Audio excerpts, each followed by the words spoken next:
Happy Thursday, everybody. I am so excited because I have something I want to share with you. Um,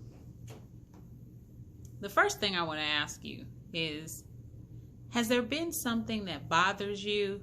You've seen it. You wish somebody would do something about it, but you don't think that it's you? You know, there is a man in the Bible who saw something that he just did not like. And initially, he took the wrong actions into his hands. But the Bible tells us later on that God's going to choose him and use him to take the right action. So in Exodus chapter 3 and 4, we see Moses. Moses is looking at a burning bush that isn't burning. Can you imagine that? To see something that's burning but that's not? It kind of grabs his attention, so he walks over to investigate. And what happens? God sees his curiosity, and so he calls to him out of the middle of the burning bush. And Moses immediately responds, "Here I am." Is God calling you today?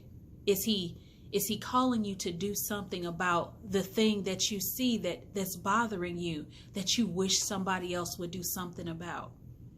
Are you going to answer, "Here I am"? So Moses goes over and he is now talking to the Lord, and the Lord he's talking to Moses and giving Moses the mission that he's about to be sent on. And of course, just as we all do, Moses starts to point out his weaknesses.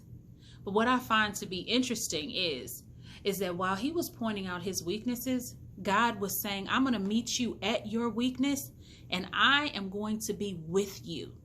I am going to be with you." Now, we know God to be present. He's omnipresent, so he's with us all the time. But this particular time, this particular moment that Moses was chosen to do something far beyond what he imagined he would even be qualified for, God said, "I am going to mark you with my presence." Moses had a mark of distinction. At that moment, God was going with him because he was about to do signs and wonders through him.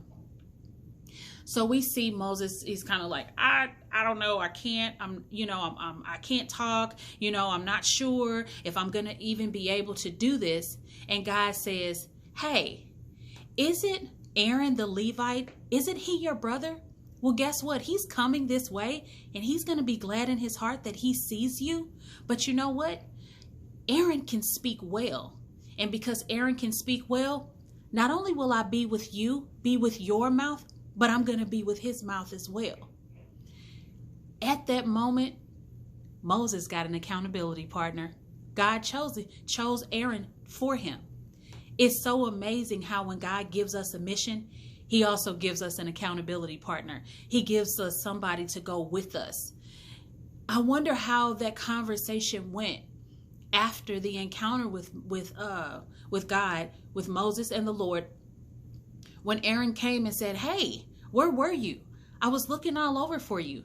And Moses has to tell him at the moment, while it is still fresh in his mind and while he is still just in awe about the whole situation, what just happened. That made not only him accountable, but it made Aaron accountable. He was literally marked by association, right? So after that, the mission begins. So I want to ask you, is there something that you're supposed to be doing? Is there a movement or some change that you are supposed to be starting? Do you believe that God chose you to do that? If you believe that, that means that you need to answer and say yes.